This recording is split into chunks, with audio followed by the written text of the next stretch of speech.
All right, everybody.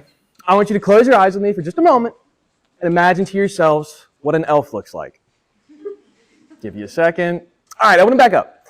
Now, some of you guys might have imagined Santa's little helpers, and that's understandable. Some of you, though, might have imagined a tall, slender, beautiful, pointy-eared person.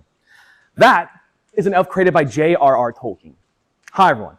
My name is Kellison Gray, and I'm here to talk to y'all a little today about the foundation of fantasy given to us by J.R.R. Tolkien through his works like The Hobbit, The Silmarillion, or more notably, the trilogy of The Lord of the Rings.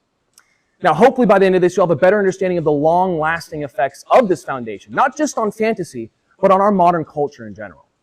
And when it comes to fantasy, and Lord of the Rings specifically, I'm in fact a total geek. So you can trust the extensive research and the passion I put into the project to be worth your while. So, in this presentation, I'm going to talk to you all a little bit about the mythology that Tolkien created and implemented in his world. I'm going to talk about the pioneering work he did for the concept of world building and how some of your own favorite pieces of fiction or fantasy have been heavily influenced by Tolkien's works. So to begin with mythology, Tolkien created a world called Middle-earth, where many of his novels take place. And in this world, there are countless different creatures: goblins, trolls, giants, dragons, hobbits, Nazgul, and a slew of others. But at the beginning of my presentation, I talked to you all a little bit about elves. Before Tolkien, elves were considered to be these small, fairy, pixie-like creatures that were mischievous in nature. Tolkien took that concept and he flipped it on its head. Tolkien created a race of nobility, honor, and grace. He gave them culture, he gave them architecture, even went so far as to give them a fully functioning language just to operate within the confines of that world.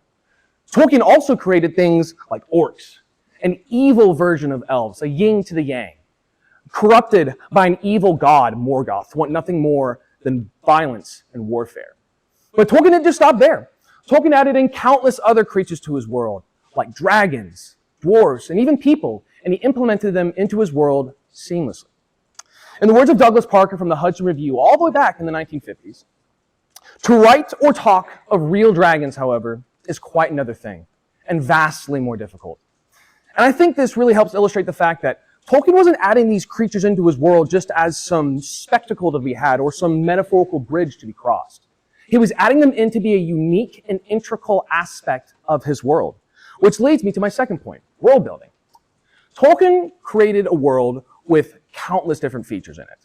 And in a letter to his friend and fellow author, C.S. Lewis, he describes himself as a little maker.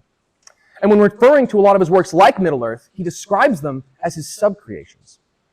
I think these 2 points really help illustrate the fact that Tolkien wasn't trying to tell a story and build a world around it. He was trying to build a beautiful and immense world and tell a story within it. Now, I talked to you all a little bit about the details of elves and orcs, but Tolkien added details for all the different races and species in his world.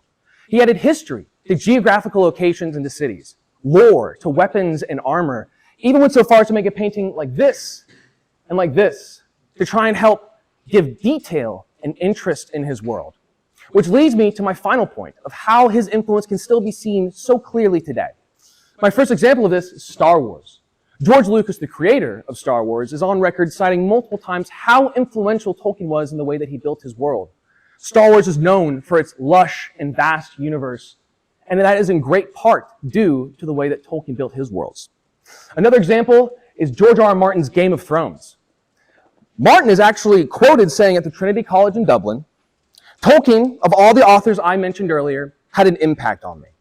But Tolkien is right up there at the top. I yield to no one in my admiration for Lord of the Rings, which I think really helps express how influential Tolkien's work was. Not just in the way that Martin used his mythology, like dragons or giants, White Walkers, but in the way that he created his world in a beautiful and immense way. Now, that's not to say that mythology wasn't just as influential. Dungeons & Dragons in its first edition took many of its monsters and characters straight from the pages of The Hobbit or The Lord of the Rings. They took it so closely, as a matter of fact, that a lawsuit was filed against the creators of Dungeons & Dragons to change some of those names, like Hobbit to Halfling or Nazgul to Wraith. And I think those 3 examples really help show how influential Tolkien is, not just in fantasy, but in the entirety of fiction itself. So, in conclusion, hopefully you do have a better understanding now of the long-lasting effects that the foundation of fantasy that Tolkien gave us has, through the mythology that he created and implemented into his worlds, through the pioneering work he did for the concept of world building, and how some of your own favorite pieces of fiction and fantasy have been heavily influenced by Tolkien's works. That without Tolkien, we would have been bereft of countless other worlds, the creativity that they sparked in so many of us, and the joy that they can bring to all of us.